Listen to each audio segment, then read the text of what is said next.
el cielo se parta en dos, inundados en el desierto broten ríos, vida sombra. Vamos a continuar con este importante tema acerca de cómo enfrentar las tentaciones. En el devocional de ayer vimos la primera parte, está la segunda.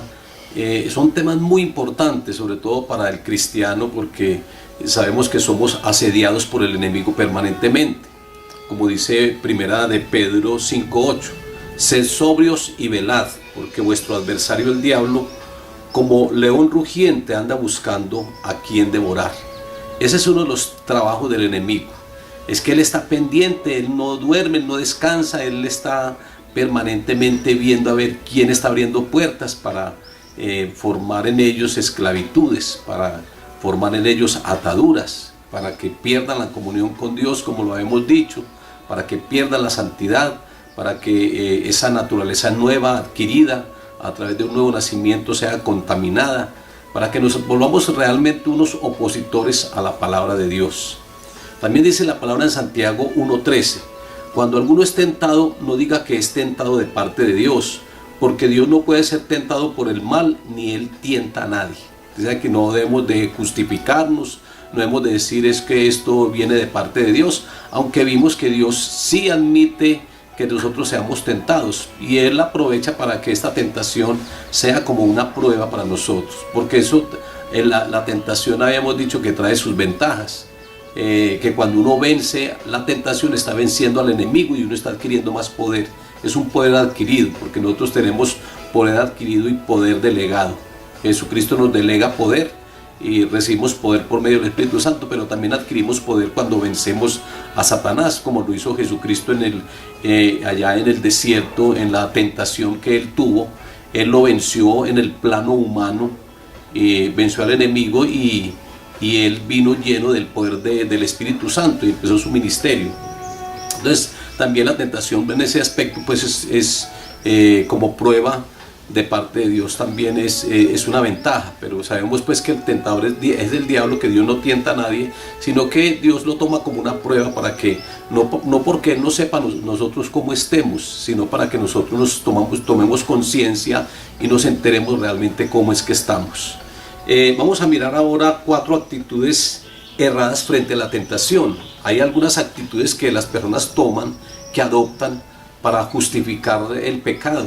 Sabemos que la tentación está antes del pecado y hay algunas personas que justifican estas actitudes. La primera es la autosuficiencia. No soy capaz de vencerla. Sabemos que nadie está exento a caer en un pecado.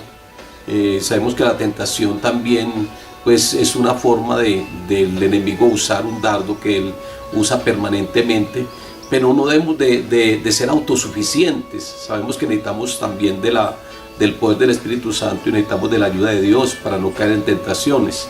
Entonces el decir yo soy capaz de vencerla es como el jugar con candela. Eso uno no puede estar dándole opciones al pecado a través de una tentación.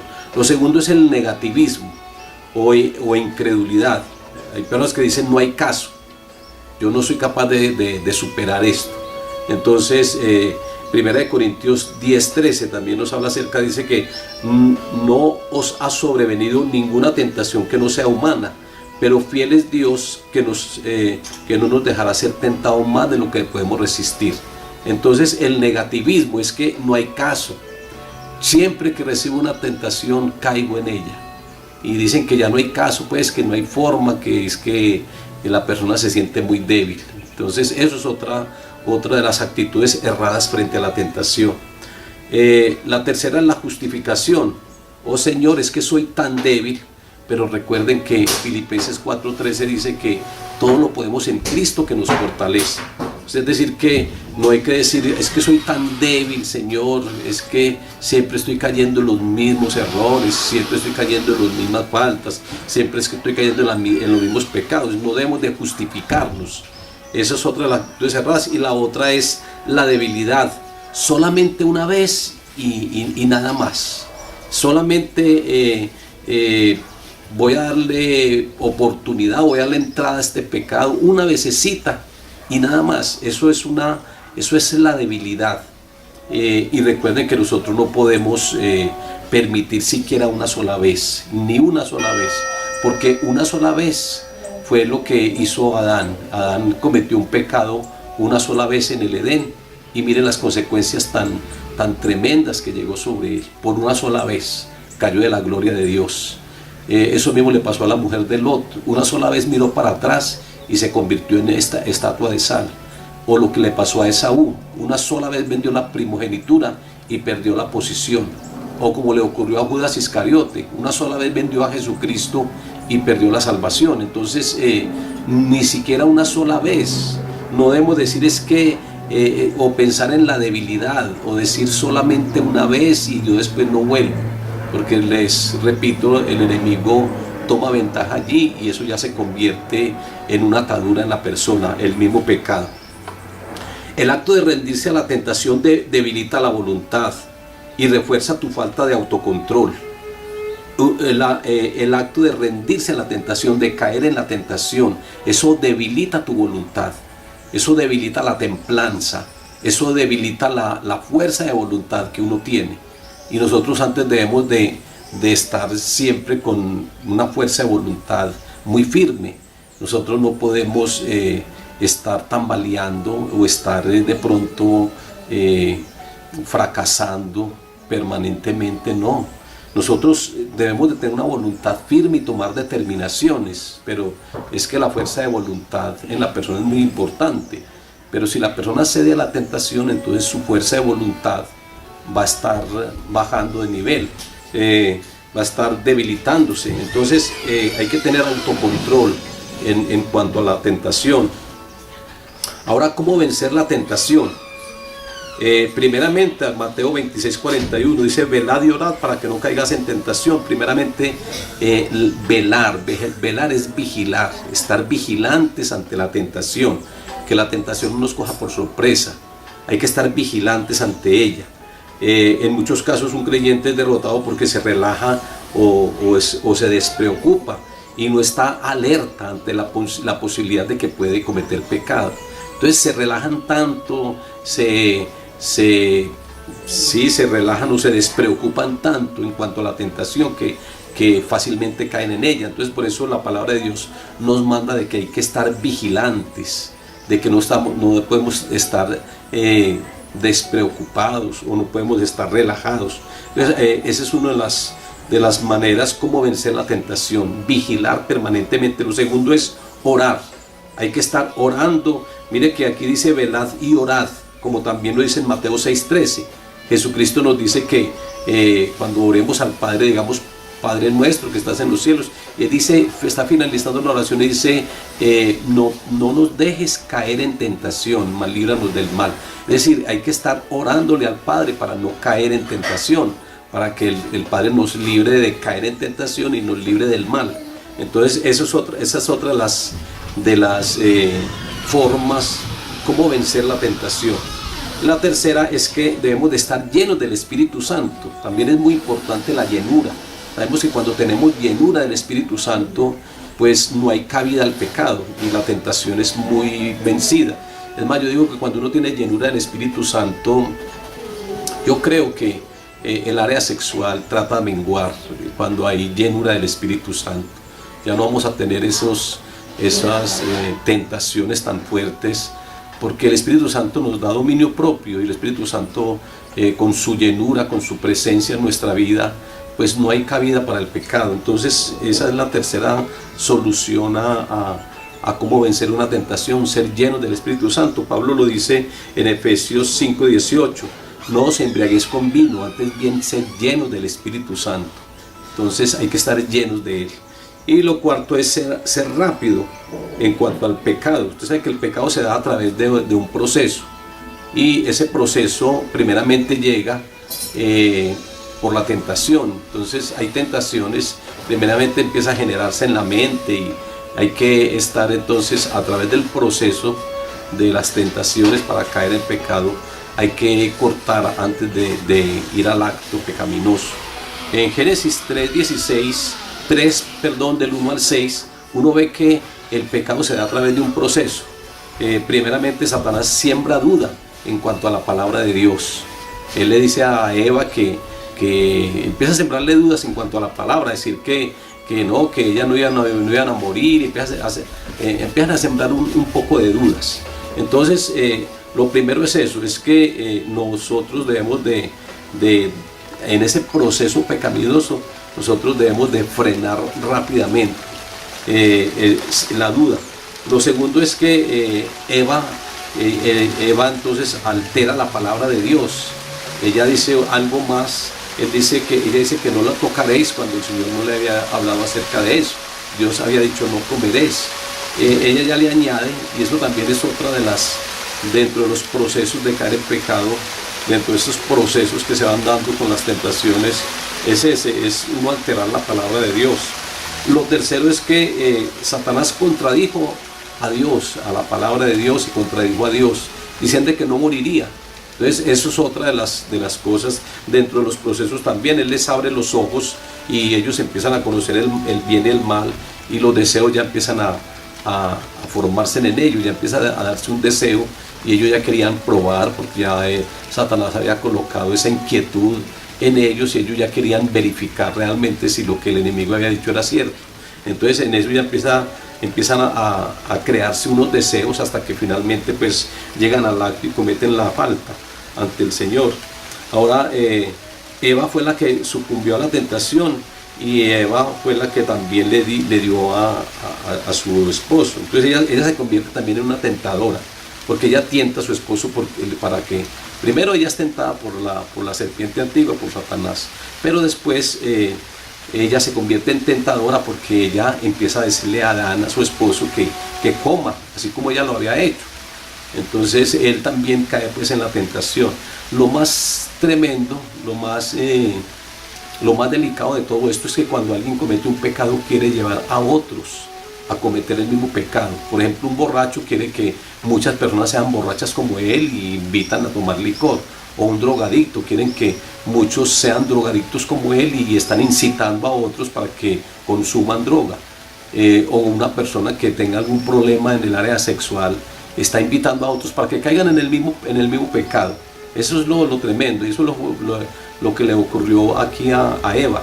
A Eva le ocurrió eso. Ella cometió el pecado primeramente, y después fue donde su marido y quiso también que él lo cometiera, y realmente pues lo logró. El enemigo logró esto, y Eva también se convierte ahí pues como en una tentadora.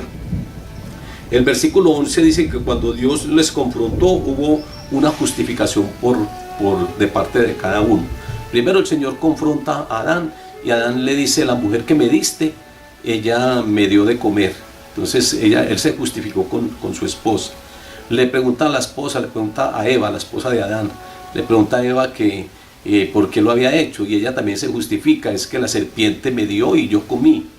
Y no faltó sino que le preguntara a la serpiente, y yo no sé la serpiente qué iría a decir, pero por lo regular las personas siempre tratan de justificar las faltas, cuando realmente cuando uno comete una falta, pues uno tiene que admitir que la culpa la tiene uno, pero no tratar de justificarse ante Dios ni ante los demás que cometió el pecado por algún motivo, tratando de justificar sus acciones. Ahora, conocer las vías bíblicas de liberarnos. Primeramente hay que cuidar nuestros pensamientos, hay que cuidar la mente, nuestros pensamientos. La mente es el centro principal donde el enemigo más ataca. Se convierte en un centro de batalla. El enemigo siempre lanza malos pensamientos. Muchas cosas entran por los ojos y llegan a la mente. Es decir, que por los sentidos se toma todo lo externo y se entroniza en nosotros, en nuestro corazón y en nuestra mente. Entonces hay que cuidar mucho la mente. Por eso el Señor siempre ha querido que nosotros, a través de la palabra, vayamos teniendo una mente renovada, una mente cambiada. Porque es que la mente, todo lo que uno piensa, eso es lo que hace. Y si nosotros pensamos permanentemente en pecar, pues vamos a estar pecando, porque lo que pensamos, eso es lo que hacemos. Entonces hay que cuidar mucho los pensamientos. Debemos de ser muy responsables en nuestra forma de pensar. El enemigo siempre, como les digo, ataca en la mente. Entonces hay que cuidar la mente. Es una de las formas, de las vías para uno ser libre de la tentación. Lo segundo es que debemos de reconocer nuestras debilidades. Hay que reconocer cuáles son las áreas débiles. Cada uno tiene un área débil, algunos tienen un área débil por el dinero, otros tienen un área débil por el robo, les gusta estar robando, otros tienen un área débil en cuanto al área sexual, entonces por ahí están cometiendo pecado y el diablo sabe cuál es el área débil y por ahí está lanzando la tentación. Entonces hay que cuidar mucho nuestras debilidades, nuestras flaquezas, hay que estarlas cuidando permanentemente. Lo otro es hay que seleccionar el lugar donde estemos, no podemos ir a cualquier lugar porque los lugares, muchas veces hay lugares que se hacen propicios para cometer falta y pecado. Por ejemplo, ir donde una persona que esté sola, es decir, un varón que vaya donde una señorita que esté sola, tiene que cuidarse mucho, porque allí el enemigo aprovecha. Por eso nosotros siempre aconsejamos que alguien, un líder o alguien que vaya a evangelizar, vaya a visitar, que mejor si es a una mujer, que vaya con la esposa, porque se va a evitar así una cantidad de problemas. Hay que seleccionar mucho el lugar donde vamos a estar para no caer en tentación. Y lo otro es seleccionar también las personas. Es que hay personas que realmente no edifican, hay personas que no lo desafían a uno para estar buscando al Señor. Hay personas que antes lo que quieren es que la gente cometa pecado. Como les decía anteriormente, por ejemplo, el que está adulterando quiere que los demás adulteren también, quiere que hayan muchas personas que adulteren a su alrededor para que se hagan parte de eso. Entonces hay que seleccionar también las personas, es otra de las formas. Lo otro es obedecer por fe, hay que obedecerle al Señor y hay que guardarnos, hay que cuidarnos del pecado, tenemos que cuidarnos de la tentación. La tentación es como un semáforo, es como una voz de alerta, es como un semáforo en amarillo. Entonces es como una voz de alerta, la tentación, entonces debemos de estar muy pendientes. Y ahora miremos por último las consecuencias cuando alguien cae en pecado, cuando alguien cae en la tentación. Lo primero es que se comete pecado. Lo segundo es que se pierde la comunión con Dios, que es muy importante uno tener la comunión y tener presencia de Dios en la vida de uno. Nosotros no podemos descuidar la presencia de Dios en nosotros, pero el pecado hace que la presencia de Dios mengue en nuestra vida, y por eso David, cuando cometió esa falta, él decía al Señor: Señor, no quites de mí tu Santo Espíritu. Señor, devuélveme el gozo de la salvación, porque hasta el gozo de la salvación se puede llegar a perder en caso de que uno cometa el pecado. Entonces, las consecuencias de caer en esa tentación son estas, son de que volvemos nuevamente a la esclavitud, volvemos a una esclavitud del pecado. Nosotros no podemos volver a caer en esclavitudes, nosotros no podemos volver a caer otra vez en esas cadenas de pecado que el caer es tan fácil, pero levantarse es tan difícil, porque eso muchas veces se convierte en una cadena, se convierte en una atadura que la persona quiere estarlo haciendo permanentemente. Entonces es no volver a la esclavitud. Lo otro es que se pierde la guerra en la cual nosotros permanecemos. Recuerden que nosotros permanecemos en una guerra espiritual, en una lucha espiritual, y si nosotros pues caemos en la tentación, pues vamos a perder la guerra, vamos a perder la lucha. Entonces debemos de estar siempre firmes. Se pierde el respaldo de Dios, Dios siempre nos respalda, pero si alguien cae en la tentación y comete el pecado, ya no va a tener respaldo de Dios. Es más, una persona que caiga en pecado y es una persona que primero, bueno, se pierde el respaldo de Dios, pero por ahí en el Salmo 37 hay algo muy especial, y es algo que es para tenerlo en cuenta. Dice que el que cae en pecado es reducido a un bocado de pan. Es decir, que hasta las finanzas pueden verse afectadas cuando alguien comete un pecado. Las finanzas pueden verse afectadas. O sea que debemos de siempre guardarnos para que no perder el respaldo que tenemos de parte del Señor.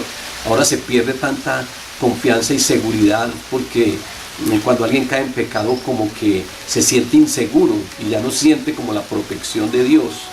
Entonces se siente muy inseguro.